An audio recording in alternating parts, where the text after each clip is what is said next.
I never thought my relaxing backyard oasis would become the focal point of a neighborhood feud, but that's exactly what happened when Sharon Miller moved in next door.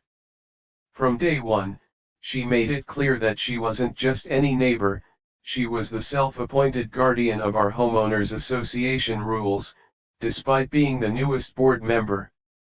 The HOA in our Willow Creek community had always been pretty laid back until Sharon decided to turn it into her personal fiefdom. It all started when I installed my dream hot tub last summer. I'd saved for years, done all the proper research, filed all the necessary paperwork with the HOA, and received unanimous approval. The installation crew was professional, making sure everything met code requirements. The hot tub was positioned discreetly in my backyard, partially screened by decorative lattice and potted plants. I made sure it didn't violate any noise ordinances or visibility guidelines.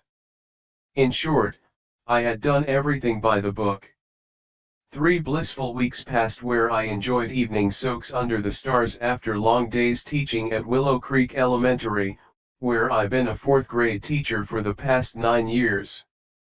Then Sharon moved in. I tried to be neighborly, bringing over a welcome pie and introducing myself. Her smile didn't reach her eyes as she scanned my casual clothes and immediately launched into questions about how long I'd lived in the neighborhood and whether I was familiar with the covenants. Not the warmest welcome, but I chalked it up to moving stress. The very next morning, I was enjoying my coffee when I heard a distinct throat-clearing sound at my fence. Sharon stood there in a crisp business suit, even though it was Saturday morning, clipboard in hand. "Good morning, neighbor," she said with a smile that reminded me of my principal right before budget cuts. "I noticed your addition back here. I don't recall seeing approval for a swimming pool in your yard." I calmly explained it wasn't a pool but a hot tub and that I had all the proper approvals. I even offered to show her the paperwork. "Well," she said, tapping her pen against her clipboard, "I'm on the board now, and I'm conducting a review of all prior approvals. Some of them seem to have been rather lax." The way she said lax made it sound like a felony. Little did I know this was just the opening salvo in what would become the great hot tub war of Willow Creek. Over the next few weeks, Sharon seemed to find a new issue with my hot tub every few days. First, it was concerns about excessive water usage, then potential noise pollution, then inappropriate nighttime activity. I was reading a thriller with a book light each time. I patiently addressed her concerns with documentation, sound measurements, and references to the HOA guidelines that specifically allowed hot tubs with proper approval, which I had. What I didn't realize at the time was that Sharon and I had already crossed paths in another arena.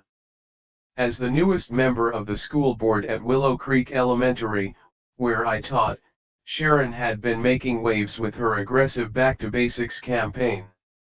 She'd been pushing to cut funding for our beloved arts program and had specifically targeted my project-based learning approach in my classroom as too unstructured.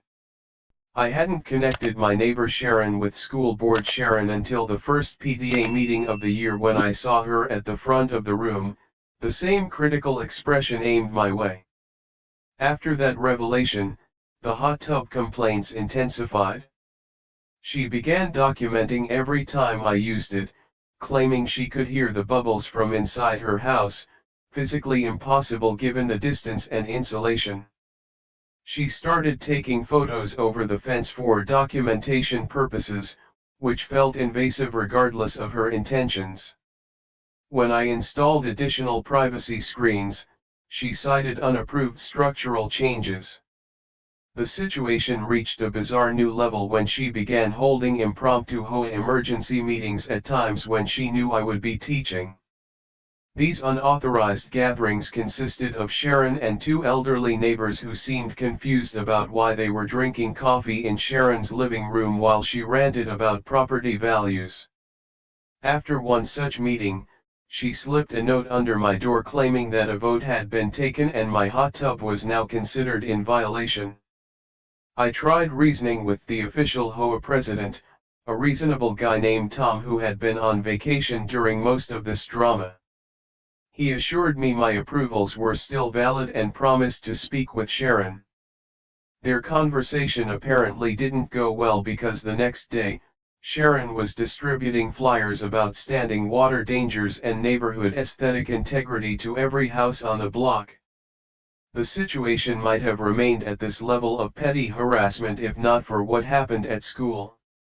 The annual teaching grant applications were due, and I'd submitted a proposal for a hands-on science program that would allow my 4th grade students, aged around 9 and 10, to study local watershed ecology. It was the kind of engaging cross-disciplinary project that my students, around 9 and 10 years old, really thrived on. At the school board meeting where grants would be approved, I watched in dismay as Sharon systematically criticized my proposal, questioning everything from the educational value to the budget for water testing kits. "I'm just not convinced that Ms. Mitchell has the organizational skills necessary to manage such an ambitious project," she said with that same thin smile. "Perhaps something more structured would be appropriate." She looked directly at me as she said this, and I knew the hot tub war had spilled over into my professional life. My grant was the only one denied that evening as teachers and parents offered sympathetic glances. Sharon caught up with me in the parking lot. "Such a shame about your proposal," she said, not sounding sorry at all. "By the way, the HOA will be conducting an inspection of all water features this weekend. I do hope everything is in order."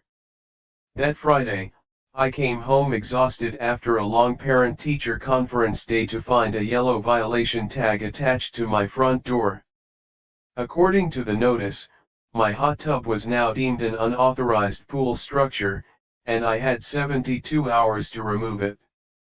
The paper had Sharon's signature along with what appeared to be 2 hastily scribbled signatures that I couldn't make out. This wasn't an official HOA action, it was Sharon's personal crusade. I spent my Friday evening calling the other actual board members, none of whom knew anything about this violation notice. The HOA president, Tom, was apologetic and promised to address it at the next official meeting, but that was still 2 weeks away. In the meantime, he suggested I document everything and continue as normal. Saturday morning, I decided to enjoy my perfectly legal hot tub despite the stress. I had just settled in with my coffee and a new mystery novel when I heard voices in the alleyway behind my fence. Peering through the slats, I saw Sharon leading a small group of people in official-looking vests who were surveying my backyard. I immediately grabbed my phone and headed outside. "Excuse me," I called out, trying to keep my voice level. "May I ask what's happening here?" Sharon turned with a triumphant smile. "Just conducting an official inspection. These gentlemen are from the County Code Enforcement Office." One of the men looked uncomfortable. "Ma'am, we received a complaint about an unpermitted pool installation." "It's a hot tub, not a pool," I explained, "and I have all permits and HOA approvals." I quickly retrieved my documentation folder, I'd learned to keep it handy, and showed them the paperwork. The inspectors reviewed my permits and quickly determined everything was in order. "This installation meets all county requirements," the lead inspector told Sharon. "There's no violation here." Sharon's face flushed. "But the HOA has stricter standards than the county. We've determined it's a violation of our aesthetic guidelines. For you, a free like is easy. But for me, it is the greatest support and encouragement. For this video, can you give me 1 like and 1 subscription? Thank you very much." The inspector shrugged. "That's between you and the HOA, ma'am. From the county's perspective, everything is properly permitted. They apologized for the disturbance and left, leaving Sharon seething in the alleyway. "This isn't over," she hissed before marching back to her house. I should have taken that threat more seriously. The next day was Sunday, and I spent it grading papers and preparing for the week ahead. I deliberately avoided using the hot tub, hoping to give the situation time to cool down. Monday morning, I left early for a before-school meeting, rushing out in the pre-dawn darkness without glancing at my backyard. It wasn't until I returned home that afternoon that I discovered what Sharon had done. At first, I thought someone had placed a gray tarp over my hot tub. As I got closer, the horrible truth became clear: my beautiful hot tub was filled to the brim with quick-setting cement. I stood there in shock, unable to process what I was seeing. The smooth gray surface was already hard, with the electrical components and jets completely encased. A small handwritten note was taped to the side, permanently remediated the unauthorized water feature as per Section 7.3 of the Covenants. SM. My hands shook as I called 911. The responding officers were as bewildered as I was. "I've seen neighbor disputes before," one officer said, shaking his head, "but this is a new one." They took photos, documented the scene, and filed a report for criminal vandalism and destruction of property.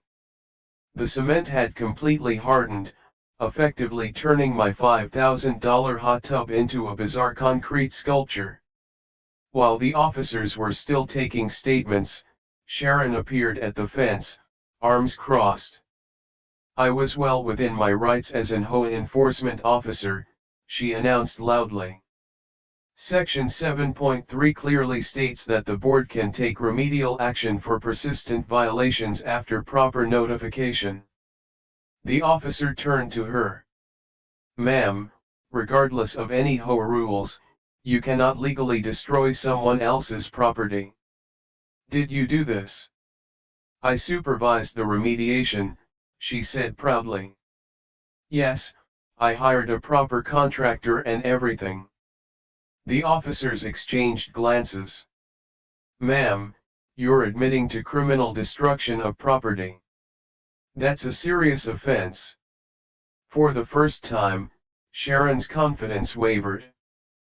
"But I'm on the HOA board and the school board. I have the authority to enforce the rules. HOA board members can issue fines or initiate legal proceedings," the officer explained patiently. "They cannot pour cement into people's property. We're going to need you to come down to the station to answer some questions." As Sharon was escorted to the police car, still protesting about her authority, my phone rang. It was Tom, the actual HOA president. "I just heard what happened," he said, sounding horrified. "I'm calling an emergency board meeting tonight, the real kind, with minutes and everything. I promise you, the HOA will cover all damages and removal costs." It was clear Sharon was acting completely on her own. The next few days were a blur of insurance adjusters, concrete removal specialists, and visits from sympathetic neighbors who had their own Sharon stories to share. The estimate to remove the cement and replace the hot tub came in at over $12,000. The contractor explained they would basically have to jackhammer the entire thing apart and haul it away piece by piece, then install a completely new unit. Meanwhile, Sharon was facing significant legal trouble. The police charged her with criminal mischief, trespassing, and destruction of property. The cement company she'd hired was cooperating with the investigation, providing receipts, and confirming that Sharon had claimed to be acting in an official capacity. But the real turning point came at the emergency school board meeting called to address the situation. With Sharon temporarily detained, the other board members reviewed her conduct. I sat quietly in the back of the room as parents and teachers came forward with their own stories of Sharon's overreach and vindictive behavior in school matters. The board president looked grim as the testimonies concluded. In light of these serious criminal charges and the pattern of behavior described here tonight, I move that we remove Sharon Miller from the school board, effective immediately. The vote was unanimous. Just as they announced the decision, the door at the back of the room opened. Sharon had been released on bail and had come directly to the meeting, clearly expecting to participate. Her face drained of color as she realized what was happening. "You can't do this," she stammered, her usual composure cracking. "Do you know who I am? I'm the only one maintaining standards around here." The board president remained calm. "Ms. Miller, you have been removed from the school board by unanimous vote. Additionally, the district will be sending you an invoice for the $5,000 of grant money that was reallocated due to your personal vendetta against Ms. Mitchell." Sharon's mouth opened and closed, but no words came out. She looked around the room, perhaps seeking allies, but found only stern faces. Finally, her gaze landed on me. In that moment, I felt no satisfaction, only relief that her reign of terror was ending. The final blow came the next morning as I was leaving for work. A courier delivered an official letter from the HOA. The board had unanimously voted to remove Sharon from her position, require her to pay for all damages to my property, and ban her from serving on the board again.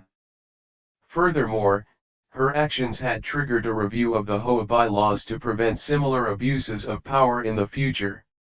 The courier handed me a second envelope, a cashier's check for the full amount of the hot tub removal and replacement, plus additional compensation for the inconvenience. Attached was a handwritten note from Tom: "We're so sorry this happened. Your new hot tub installation is already approved. Enjoy it in peace." As I stood there holding the check, Sharon emerged from her house, phone pressed to her ear. "What do you mean you won't represent me?" she was saying loudly. "I was enforcing the rules. This is persecution." She spotted me with the check in hand, and her expression darkened. She ended her call abruptly. "You think you've won," she said, her voice shaking with anger, "but this neighborhood is going downhill because of people like you who don't respect standards." I simply held up the check. "The cement removal starts tomorrow. You might want to close your windows. I hear jackhammers can be quite noisy." Her face contorted with fury as she realized the full extent of her defeat. Not only was she facing criminal charges and civil liability, but she now had to endure the weeks-long process of having her handiwork loudly and publicly dismantled right next door.